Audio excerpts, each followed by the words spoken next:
It's loaded a mountain. Deal with it. Jared, there's 2 right in a row for no reason. For no reason We're in gonna have like particular. 30 of these. This is not Soul Sand biome. Let me see. No? No.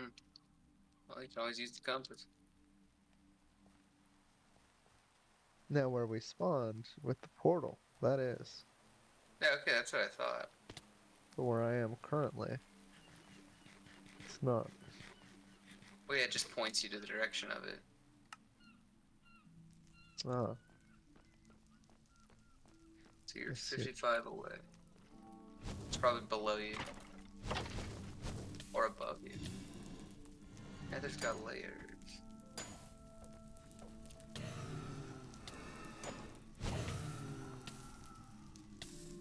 I have loaded the acacia biome.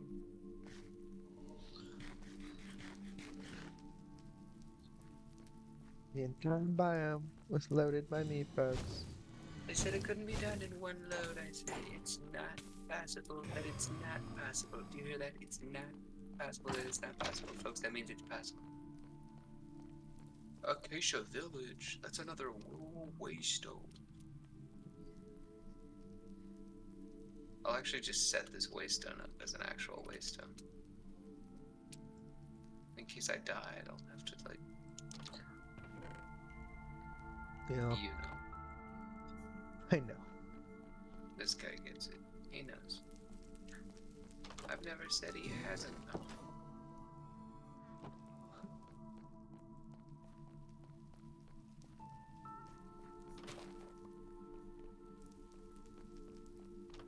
Poor stupid acacia villages. Run them down. Look at their crops, Jared. Gone. They didn't world gen incorrectly. You nincompoops. I'd burn down villages' houses just to know I've searched them. Well, I don't know about that. Oh, I do. That's the difference between me and you. You I know burn about down it. houses. Oh.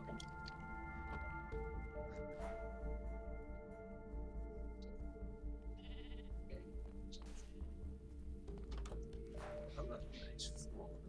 This place is swanky.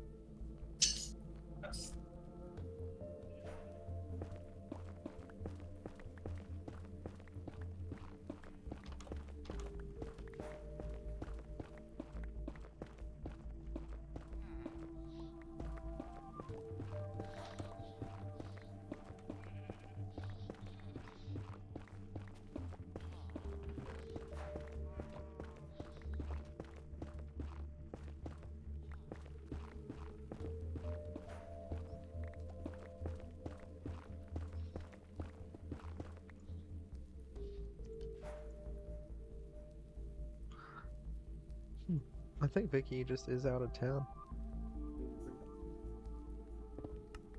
It's lying. She's not even on with her boyfriend. Yeah. That's a pretty good indicator. Question is, does he know which country she's in? Probably not, based on the level of communication. The level of Vicky communication.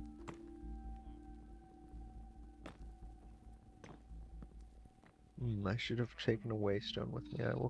I will fix that. I need to borrow some. Got 3 on me. Which way was that going? The right way.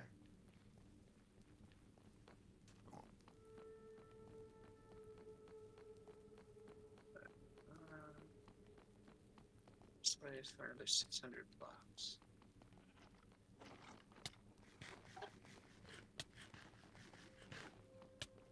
Man, there's a lot of wither skeletons now. Yeah. Back in my day, there weren't that many wither skeletons. Not that many, any mobs.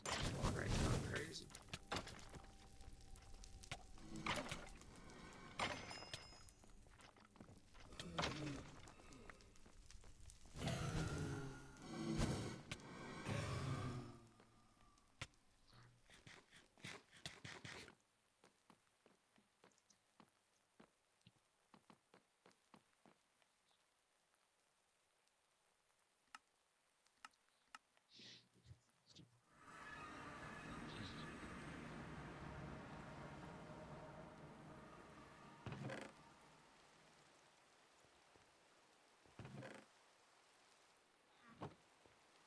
see.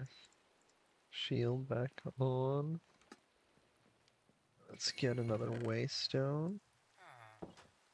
Totally waste down, bro. That's what we call cross. Blaze spawner.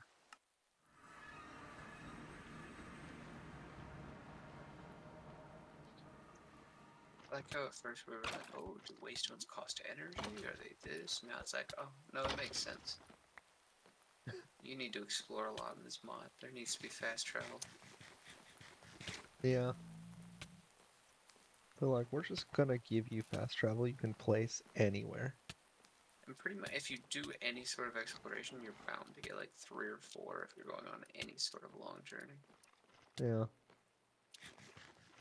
Trust me. I speak from the fact that I left the pyramids. Now I have 3 extra.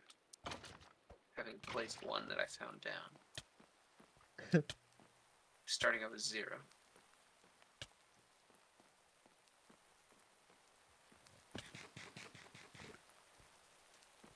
Oh. Dark forest up ahead. Ooh. Any mansion spottings? Not Well, and yet. if you keep one on you, right? Like you can just go back to wherever you left off. Exactly. Thinking with waystones, my friend. But that's the thing, you also don't need to start with any if you really like. You'll come across a village. Ooh.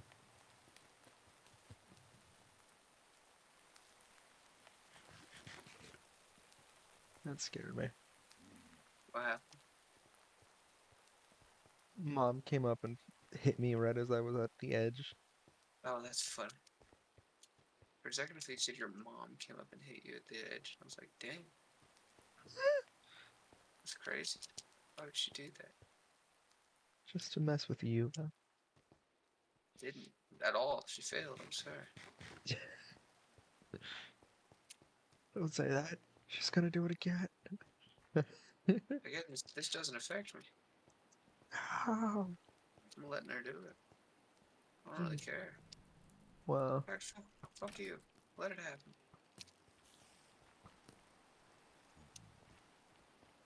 I also have an Hello, elytra this time. you gonna what? I said I also have an elytra this time. Exploring. Oh.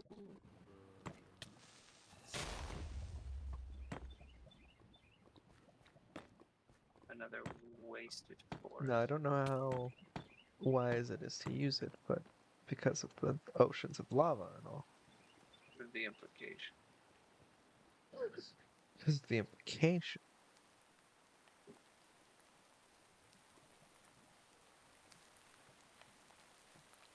No. Or no mansion. Hmm. That's upsetting. It really is. I think you should file a complaint. I might. I still don't think. This is Far Village 6. I don't think I've checked Far Village 3. Hmm. Seems like an oversight on your part. I'm just checking branches of the tree, you know. I'll work your way up. Some of us do. Need another waystoneable moment. Go back. Waystoneable moment. Guy like you, not a waystone enthusiast, just wouldn't get it. I mean, I wouldn't. And I wouldn't try. It's not worth part of my the time. problem. It's not worth my time. Yeah.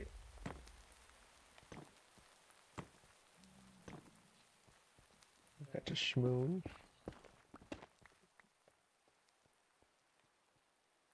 Huh.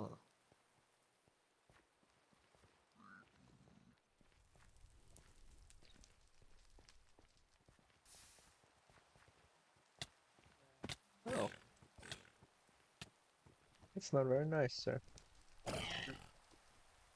You find a piglin brute and it can kill it and it can drop a banner. That's for one of the high quests.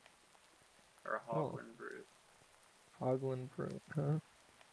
If they're around. Oh, I just found a waystoneable moment. The village. Hashtag wasteownable moment. Folks, share this with all your hashtag wasteownable moments. Folks, please comment all of your hashtag wasteownable moments. I'm Waystone. Please comment on my delicious, nutritious Waystone.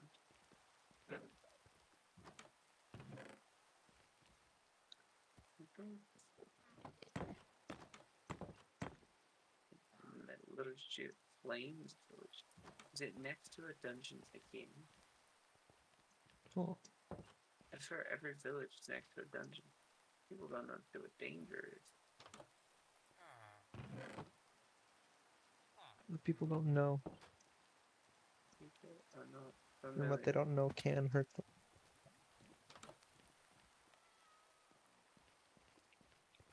Right, last village was Far Village 6, so this will be Far Village 7.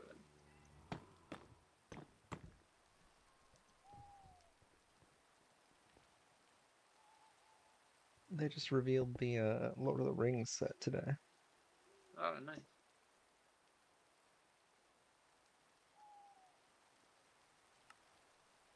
Oh, there's another Soul Sand Valley. Oh, Would you please put your tongue over the sloth message? You heard the man. previews from Ice Age. That's Sid the Sloth from Ice Age. Uh, Oh. That's Far Village 5. Okay, Dungeon 4. Done Dungeon 4. Have I done 5 and 2? Dark of Forest by 5 unclear. hmm.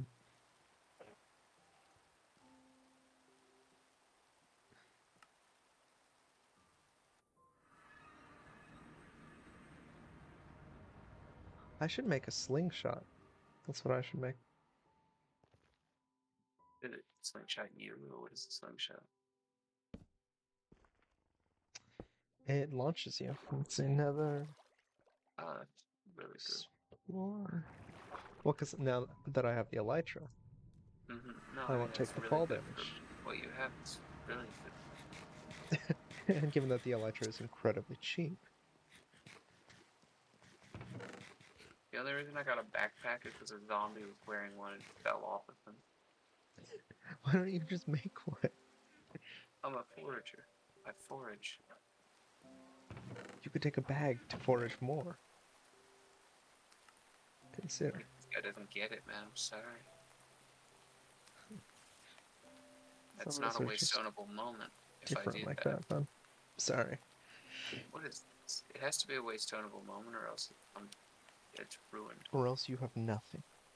Exactly. Guy gets it. Folks, this guy gets it, and he doesn't get it. Guy exists in a state of being where he both gets and does not get this idea. Brush is full.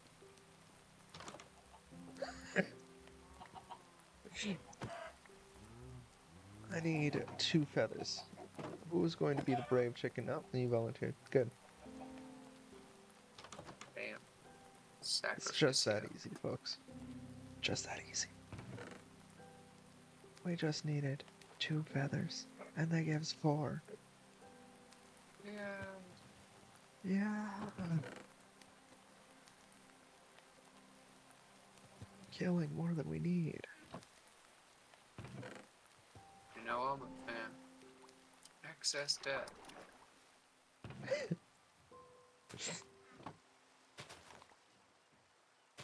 Excess death has been officially confirmed as a wasteownable moment.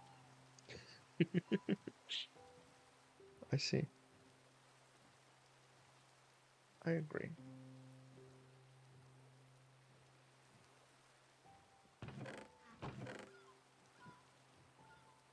In fact, I'm going to make a second Elytra.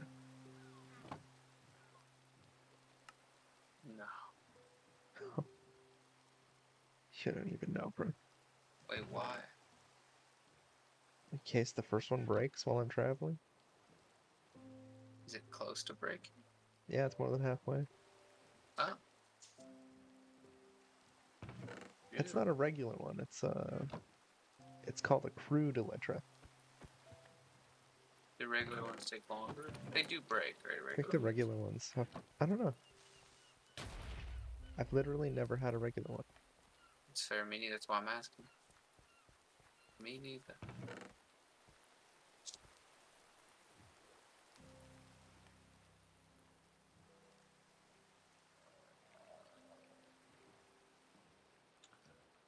Da-da-da-da. Slime ball and sticks. We have sticks. Yep, we do. And voila. Slingshot. I need more slime. Slide. More slime.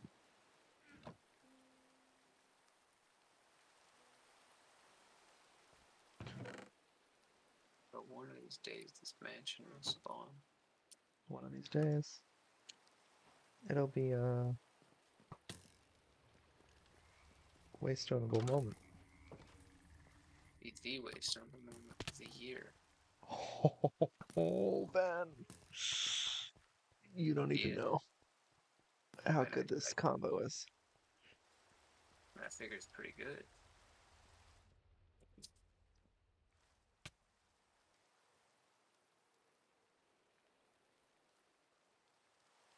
If I told you every time I got up in the air, or every time I landed, I could get back in the air. I figure it's really good. Doesn't slingshot have durability? It does not. That's very good. So as long as I carry Elytra with me, I can, in a really shitty way, I can fly. Beautiful. I can glide. Yes. I'm exploring Dark Forest, so you know, we're all doing our own thing. Just another explorer. You're gone. You're done.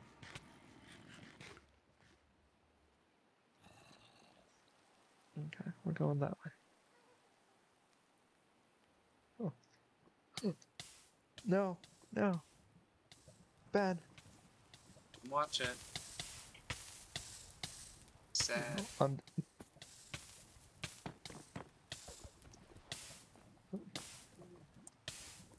I lived. He threw it, he threw it.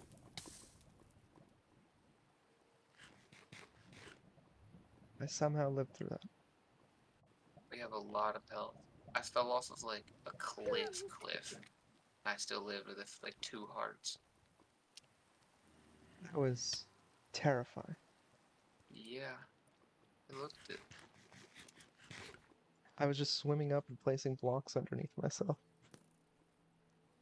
That's it's bold.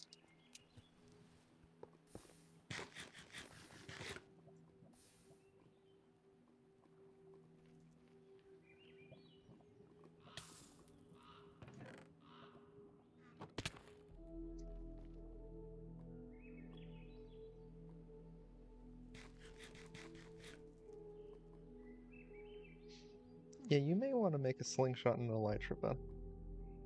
Well, Slingshot plus elytra. oh well. In a bit.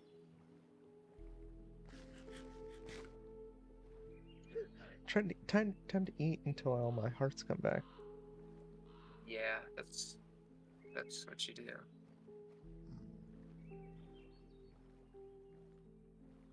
Take the beetroot soup out of my bag here. A hero. This is Throw one away of the the. biggest dark forests we've ever seen in Dimensions.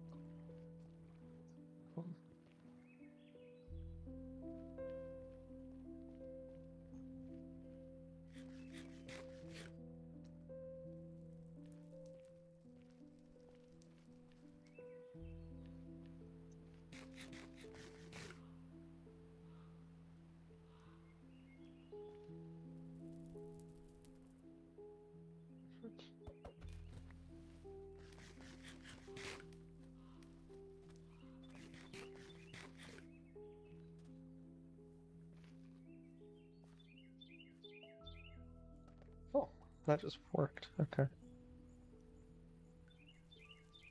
Just works.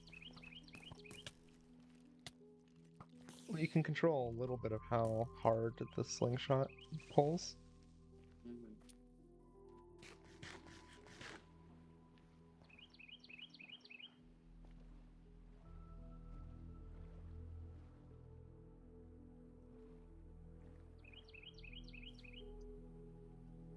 Mm. Okay, what structure am I looking for? Quests. It's like a four. Summoning Altar is a rather large structure. It can be found in Soul Sand Valleys. At its center lies the Summoning Altar.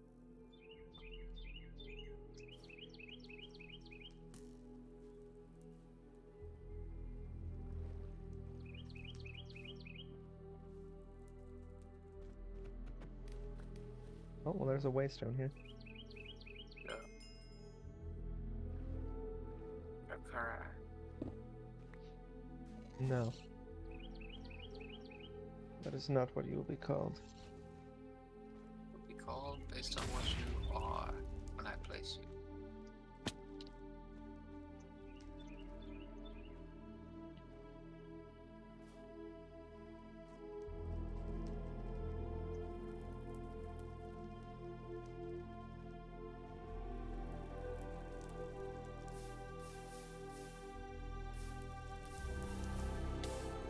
Ah.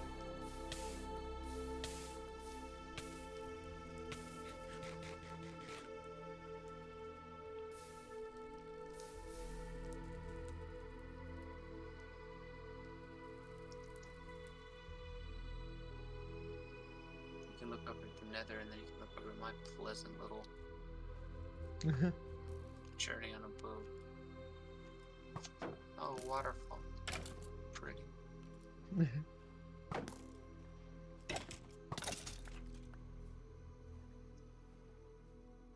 Hmm. There's a villager soon. Hmm. Well, basalt. Basalt? How do you pronounce it? Basalti. I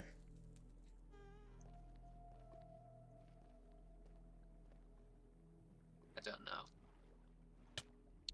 I would assume basalt. Like bath salts, but without the extras.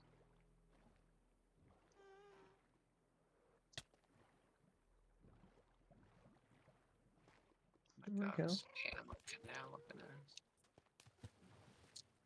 Panama Canal where? Looking ass. Hmm.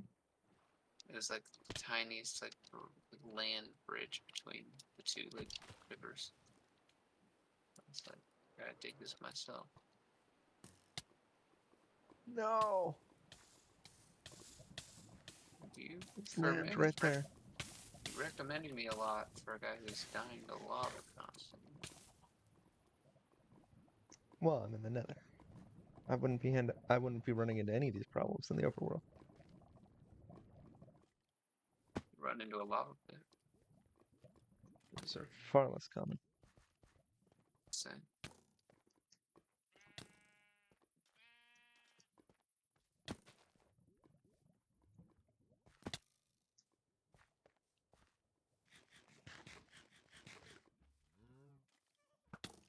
This is by far the faster way to get around. Yeah.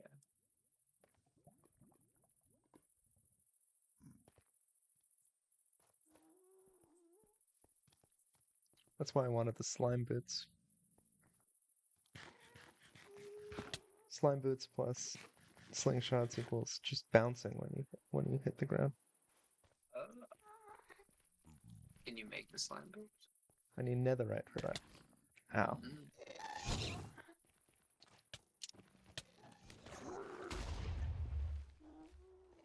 Oh.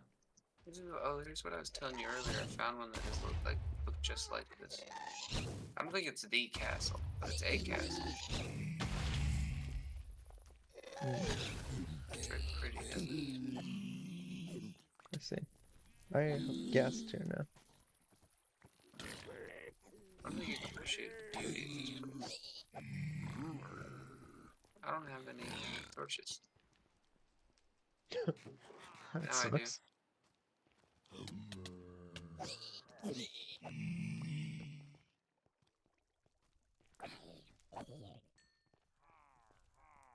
Villagers. Where?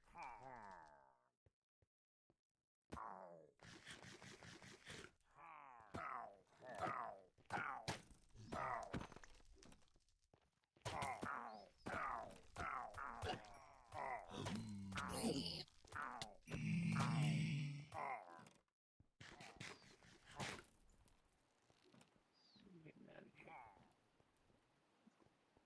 Are there any chests, or is it just barrels? I have a lot of barrels.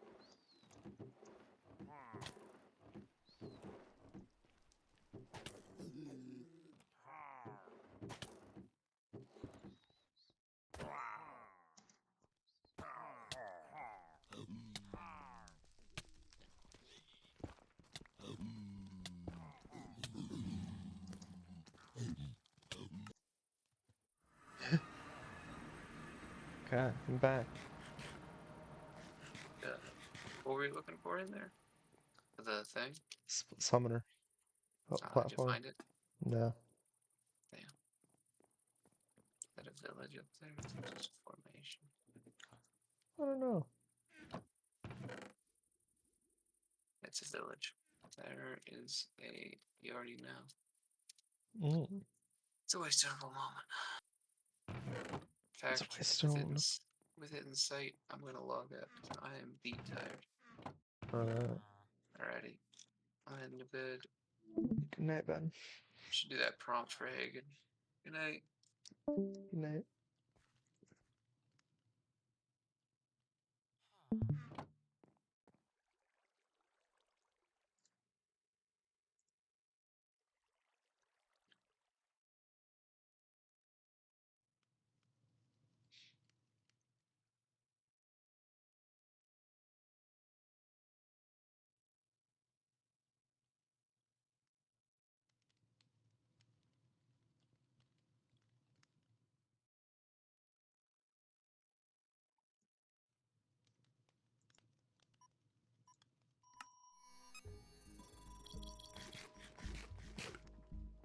In war, what are the main factors that determine which side is going to win a battle? That's a big question, right? Probably too big to ever effectively answer. If you were to try, you could maybe start at the strategic level and look at the population and economic strength and industrial power of the two countries involved. At the tactical level, you could look at the disposition of the two armies, the equipment they're outfitted with, and maybe the leadership of their generals or admirals. And then you could get all the way down to the personal level, individual soldiers, their training, their morale, their fighting spirit, whatever you want to call it. Wars and battles are determined by a weird mess of factors. Some stuff you can measure, the size of the guns, the number of troops involved, and things you can't. The skill and bravery of soldiers, or just plain luck on each side. But let's imagine for a second we have two armies, identical in every way. From the number of soldiers involved, to the equipment they're using, to the effectiveness of their tactics and strategy, all the way down to that individual bravery and leadership. It's really more like a game of chess. Everything is perfectly balanced. Well, how would that balance be affected if on one side every soldier was a duplicate of the same individual? A clone army facing down a force of regularly recruited normal people. Which of those innumerable factors would switch from favoring one side to the other? Now, obviously, that's going to depend on the type of clone army involved. The Grand Army of the Republic fights very different from the Jem'Hadar. But there's one inherent weakness that I think would be shared across every clone army, and it's something I thought about while watching the recent exploits of Clone Force 99, or the Bad Batch. Unlike the rest of the Republic's army, which was made up by identical clones, the soldiers of the Bad Batch exhibited a number of genetic anomalies. One possessed enhanced senses, another one was an expert marksman, another one had nearly superhuman strength, but these physical characteristics aren't really the point. The point is, because each clone was adept at a different method of warfare, they approached every problem from a unique perspective. And this is a fundamental advantage that I think most clone armies would lack. There's the idea that there is strength in diversity, and while that phrase has become something of a cliche, it happens to be true. When you bring together individuals with unique life experiences, who can each approach a problem from a different perspective, it might be harder to get them all facing the right way, but once they do, they're going to solve that problem much quicker and more efficiently than a group that all thinks the same way. It's mentioned that the clones used by the Republic were genetically engineered to be predisposed towards creative thinking, but how creative can you really be when your entire childhood, your entire life, has been spent in military training with people identical to you? As with everything else in life, if you want to be an effective soldier or an effective leader, you need to be willing to embrace outside perspectives and be challenged by new ideas. The Republic's clone troops, for all their strengths, have been raised in an environment where this is an impossibility. They're rigid and probably going to break before they bend. The Kamino clone engineers tried to give their soldiers every possible advantage, but there have been plenty of times across history when someone raised in a proud military tradition, given every possible opportunity and expected to accomplish great things, has nevertheless been defeated by a rival who might have been given only a fraction of those opportunities or even be entirely self-taught. It's impossible to predict what otherwise disconnected element from your life experiences might suddenly become a critical factor when you need to solve a problem or accomplish a goal. I think Clone Force 99 is so effective because their genetic abnormalities, their disabilities, whatever it is, force them to see life through a different lens. And I think that's much more important than having slightly better senses, better marksmanship, or superhuman strength.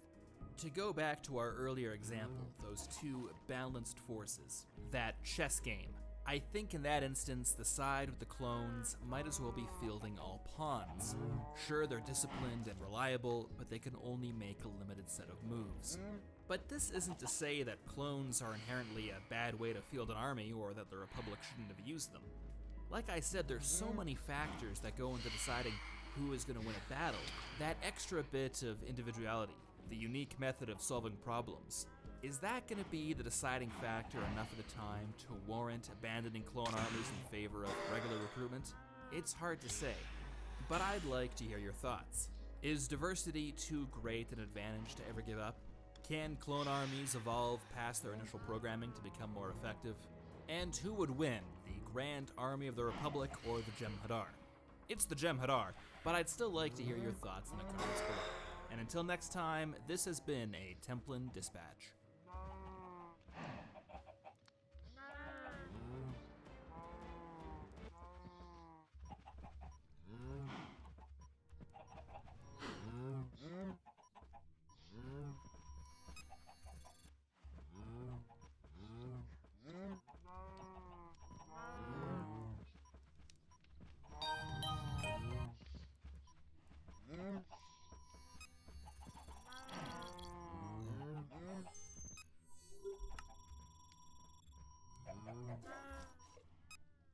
This episode is part 2 in a series analyzing the First Order. What you're about to watch is not an overview and history of the First Order as it was, but rather our idea of what it could have been if, for whatever reason, the Templin Institute were put in charge of its development.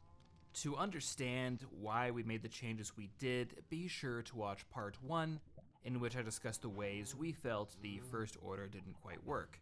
And because this episode is at its core a reimagining of the First Order, we've made the decision to exclusively use concept art to portray it.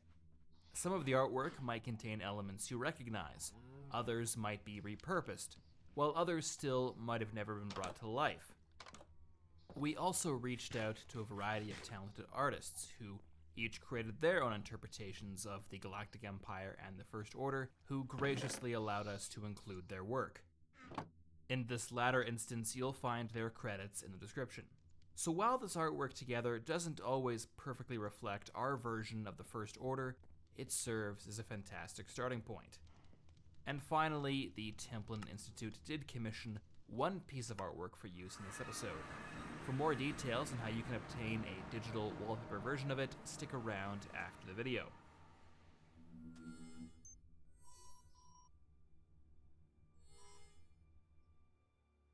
When the fires of the Galactic Civil War had finally been extinguished and a peace treaty was signed, there arose the great task of sifting through all the details. Only by carefully studying what remained of the Imperial archives and the countless code cylinders, official logs, and other captured documentation could the full scale of the Galactic Empire's crimes become known. For decades, the New Republic's intelligence services commanded an army of investigators, analysts, and clerks to pore over every communique sent, every order given, every fact committed to Imperial records. Old battlefields were analyzed, starship wrecks left adrift were recovered and studied. It was an arduous task, for many of the last acts of the Galactic Empire had been devoted to destroying its darkest secrets and covert plans. It was from this great effort that the first warning signs arose. The discrepancies were subtle, but as more and more were found, a pattern began to emerge. Within the official Imperial logs, Star Destroyers were recorded as lost in battles in which they couldn't have participated. Stormtrooper legions were marked as destroyed in campaigns in which they were never deployed. More and more, as the war dragged on towards its inevitable conclusion, the orders of the Imperial military shifted from strategic defense to something else entirely. Confident in their supremacy over the galaxy, the New Republic dismissed these inconsistencies as the natural consequence of the Imperial military's disintegration into rival warlords. Without a single unifying figure, an heir to the Emperor, such chaos, it was argued, was to be expected. And while this reasoning could explain a great many of the mysterious orders and redeployments made in the final months of the Galactic Empire, New Republic intelligence was forced to admit that large formations of the Imperial military, together with high-level administrators, technologists, and nobles, had simply disappeared. Had the New Republic pursued this mystery in earnest, then the galaxy might have been spared a second Great War, and the victory of the rebellion not have been so easily overturned. Instead, the missing fleets and armies of the Empire, its highest remaining leaders and most ardent supporters, were given a respite, hidden in the depths of the unknown regions. Here, to their astonishment, they found a base of power waiting for them, from which they could one day return to the greater galaxy and reform the Empire. This was their first order. In the tumultuous years leading up to the Clone Wars, the fear that his true nature as a Dark Lord of the Sith might be exposed weighed heavily upon Chancellor Palpatine. While his eventual triumph over the Jedi Order would remove the greatest threat to his ascendancy, even as Emperor, he was forced to conceal his Sith identity from the Empire he ruled. Should this deception ever be revealed, there remained the ever-present possibility that the wider galaxy, or even his own secular military, might move to overthrow or assassinate him. The Unknown Regions, a chaotic patch of space where hyperspace routes grew unpredictable, presented a unique opportunity for Palpatine's future plans. If reliable passages through its territories could be found, then a true Sith shadow regime might be established there. Isolated from the rest of the galaxy, the Sith ideology could flourish openly, and the region could act as a refuge to which the Chancellor and then Emperor could permanently flee should his nature be discovered. Under Palpatine's direct instruction, a vast effort to chart the Unknown Regions was undertaken by the Galactic Republic. The operation was portrayed as a relatively small-scale exploratory and scientific venture, intended to uncover new sites for colonization and forgotten relics of the High Republic. The Outer Reaches expansion program, as it was then known, was publicly suspended with the succession of the Confederacy of Independent Systems and largely forgotten by the end of the Clone Wars. In truth, however, the work to map the Unknown Regions never ceased.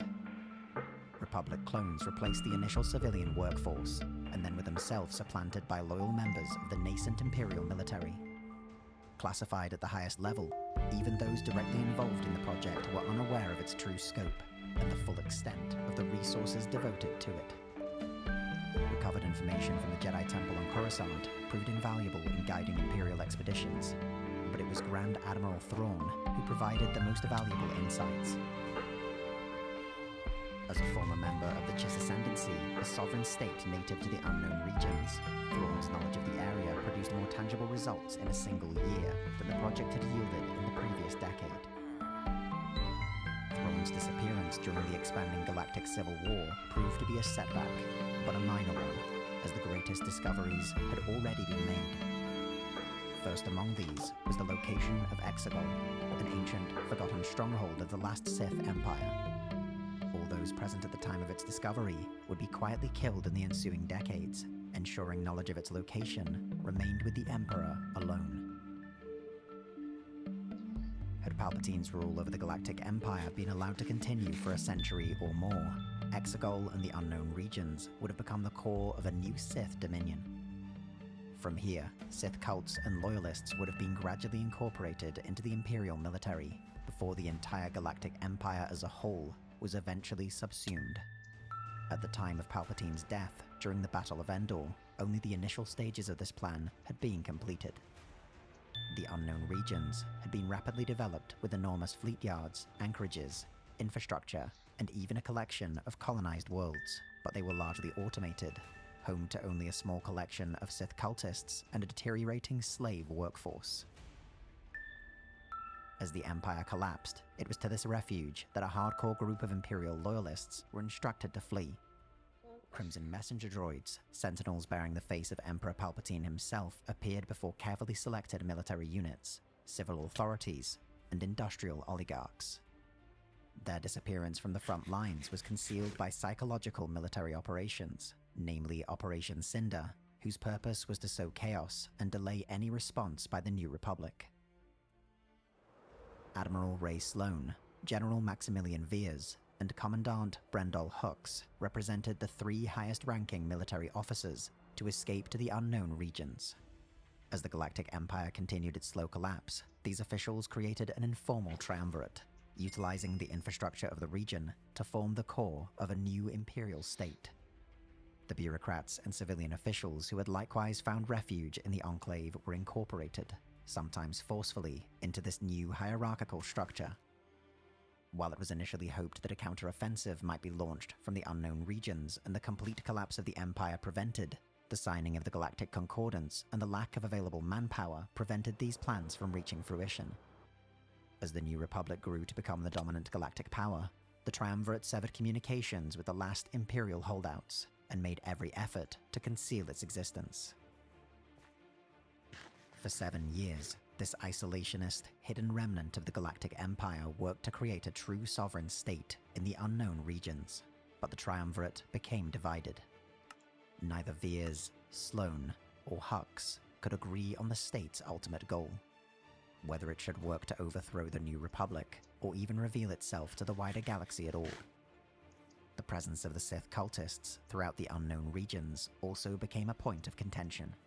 While their connection to the dark side of the Force remained largely unknown to the Imperial remnant, misconstrued as simply a worship of the Emperor and Darth Vader, their usefulness had reached its end. Distrustful of their mystical nature, and no longer reliant on them to maintain the region's infrastructure, the Triumvirate moved to arrest their leaders and relocate their followers into forced labor camps. But on the eve of this operation, the 501st Legion, the most elite formation present within the Remnant, initiated a coup against the Triumvirate. At their head was a mysterious Force user known only as Snoke. One of the first guides to the Imperial exiles within the unknown regions, Snoke was believed to have simply been a minor figure within a seemingly unimportant cult known as the Eternal. Sloane, Veers, and thousands of other Imperial officials were killed in the following days, replaced with new personnel loyal to Snoke, who in turn claimed the position of Supreme Leader as his own. Under the rule of Snoke, the secular nature of the Imperial Order was modified to incorporate the ideology of the ancient Sith Order. The open recognition and forced adherence to a religion almost synonymous with terror and evil disturbed many of even the most hardened Imperial loyalists, but Snoke's displays of power and gifts of material wealth served as a suitable foundation for his seizure of leadership. For the first time in thousands of years, a Sith empire operated openly once more within the galaxy. At its heart was Exegol. Key to the survival of this growing empire was secrecy. The forces of the New Republic would likely not possess the capability to launch a military campaign into the unknown regions for decades, but the power of Luke Skywalker remained an omnipresent threat. To disguise its true nature, Snoke orchestrated the creation of the First Order, a shroud behind which the Sith ideology could flourish. Today, in the modern era, the First Order exists in two distinct but increasingly interconnected forms. The first of these is the facade of the First Order that Snoke projects to the New Republic and the wider galaxy. It is spread not by fleets and armies, but through manifestos and ideological pawns.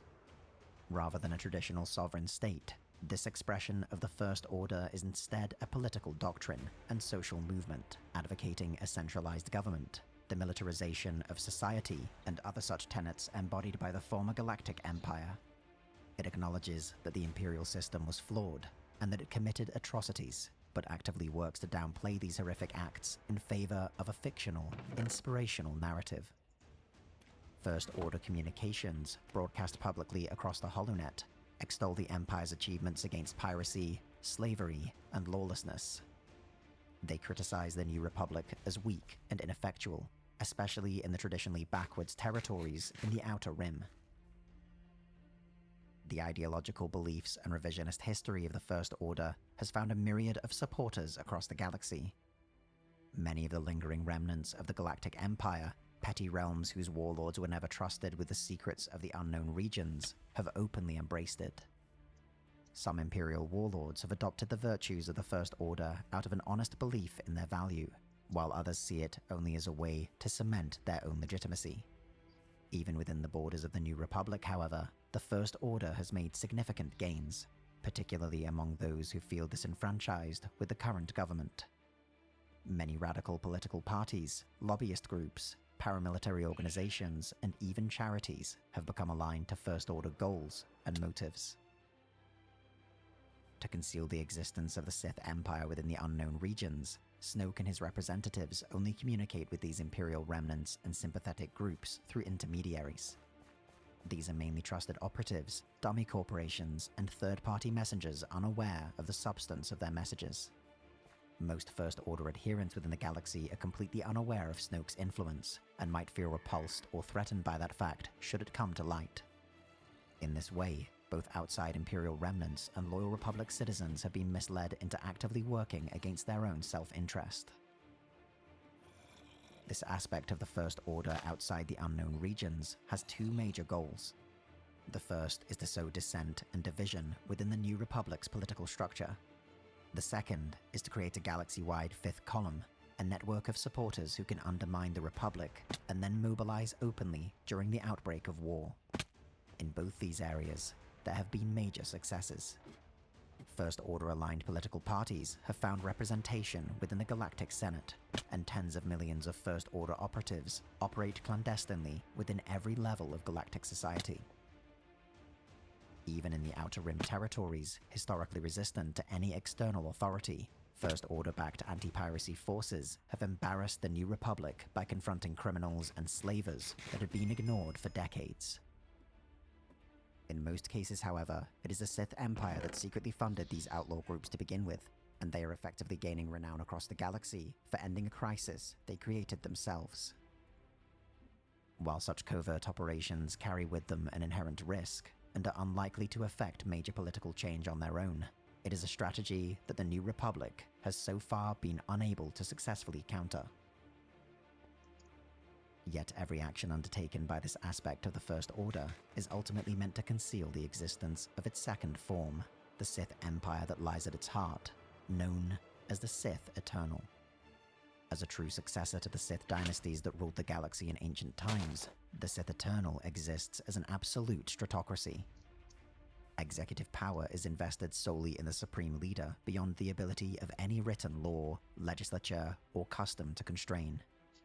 The Force user known as Snoke remains the first and thus far only Supreme Leader in the history of the Sith Eternal, but his own connection to the dark side of the Force remains unknown, even to his most loyal supporters. In contrast to ancient Sith Emperors, Snoke has also shown a willingness to cast aside ancient dogma and tradition in favor of more practical and efficient methods, especially those utilized within the former Imperial military. Under Snoke, whenever tradition clashes with modern efficiency, even the ancient dogma of the Sith might be reformed or destroyed. In a strange irony, where the Imperial system was intended by Palpatine to be subsumed by the Sith Order, in most cases, the opposite occurs. While the ancient Sith dynasties maintained a cabal of lesser Sith lords to communicate the will of the Emperor and serve as a ruling council, the mass extermination of Force users during the reign of the Galactic Empire means that it is now traditional military officers that form the upper hierarchy of leadership. The one exception to this is Kylo Ren, a Sith acolyte who is rumored to be a disgraced student of Luke Skywalker. Kylo Ren and the highest echelon of military leaders each act as a kind of regional governor, endowed with the same responsibilities and authority as the old Imperial Moffs. While the Code of the Sith encouraged fierce rivalries and competition among these officers, by the decree of Snoke, the Sith Council is a strict and fierce meritocracy. Officers promoted solely for their loyalty and ambition rather than their ability proved disastrous during the Galactic Civil War, and within the Sith Eternal, it is mastery of one's duties, not the Force, that dictates who rises through the ranks. This council, together with the armed forces of the Sith Eternal, dominates every political, economic, and ideological aspect of their society, in effect removing any distinction between military and civilian authority.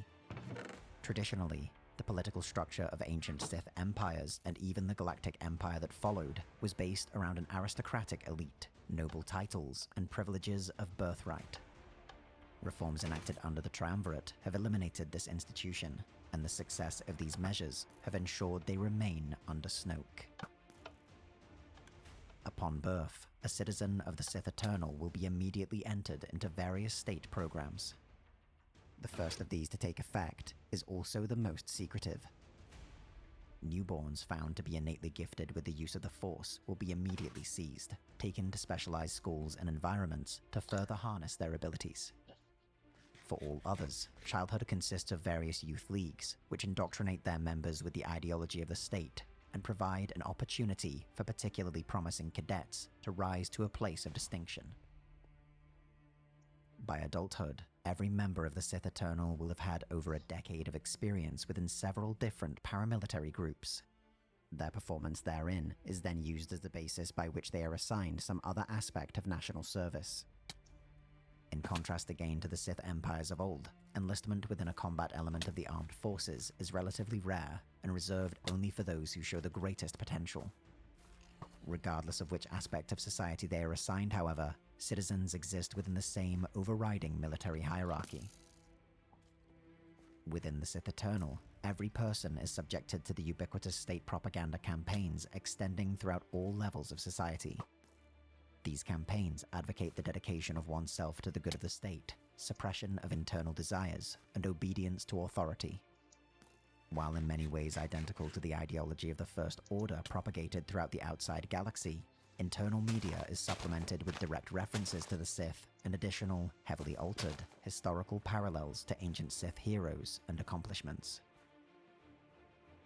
While the Sith Eternal is in essence a single, vast military institution, at its core are its three major combat branches: the Army, Navy, and the Asha Karat. One of the many lessons learned from the fall of the Galactic Empire was the inefficiency of unwieldy conscripted forces. With manpower in short supply across the unknown regions, the doctrine of the Sith Eternal has shifted across each branch towards smaller, professional formations. Compared to the Galactic Empire, the army of the Sith Eternal has undergone the most radical evolution. Under the initial tutelage of General Maximilian Veers, the Sith army has further refined the combined arms approach utilized by its Imperial predecessors. While much of its walkers, weaponry, and other equipment is recognizably Imperial in nature, their tactics have undergone a sizable shift. Emphasis has been placed on the outcome of a mission rather than the specific means of achieving it. Individual soldiers and officers are entrusted with far greater operational flexibility, leading to superior personal initiative among unit commanders. Gone is the rule through fear and intimidation that defined the earlier Tarkin doctrine. Individual units are nearly unrecognizable compared to their Imperial counterparts. To make up for manpower shortages, Sith legions incorporate tens of thousands of droids at every operational level, supplementing a much smaller core of organic soldiers. At the company level, droids might fill the role of supply or auxiliary personnel, or heavy weapons teams. Within Sith legions, entire divisions of droids are commanded by a scattered few organic officers, intended for use in battles of attrition that the Sith Eternal could otherwise ill afford. Instead, the Sith army is based around mobility, dropping from orbit to deliver a single powerful blow, followed by mechanized maneuver warfare. Sith doctrine is aimed at making it difficult for any enemy to react to a continually shifting front, becoming suitably unbalanced. Once circumstances are the most favorable, a single decisive battle of annihilation can be pursued. In the event that this is not achieved within a specified time frame, army elements will return to orbit rather than commit themselves to a war of attrition. Among the most elite formations of the Sith army are the so-called named legions. When a unit distinguishes themselves in some manner, they are awarded the title of an ancient Sith or Imperial hero. Among the most famous named legions are the 501st Vader, the 89th Revan, and the 134th Jerjerrod. The Sith Navy has likewise implemented various reforms meant to fix the deficiencies of its predecessor within the Galactic Empire. This is most apparent in its Starfighter Corps. Like the Sith Army, the Navy is no longer willing or even capable of accepting needless losses. While its starfighters bear the same outward characteristics of the venerable TIE line, they have incorporated shields, armor, and electronic countermeasures to prioritize crew survivability. Many models also feature personal hyperdrives, and pilots are expected to fly with equal proficiency within large formations as when alone or in small groups. While reliant on Civil War-era Imperial starships for much of its history, the first generation of Sith capital ships are mainly iterative rather than revolutionary. The Resurgent-class Star Destroyer, a modern replacement for the aging Imperial II class, shares many similarities with the design it was intended to replace. Its most radical improvements are the increased protection afforded to its shielding systems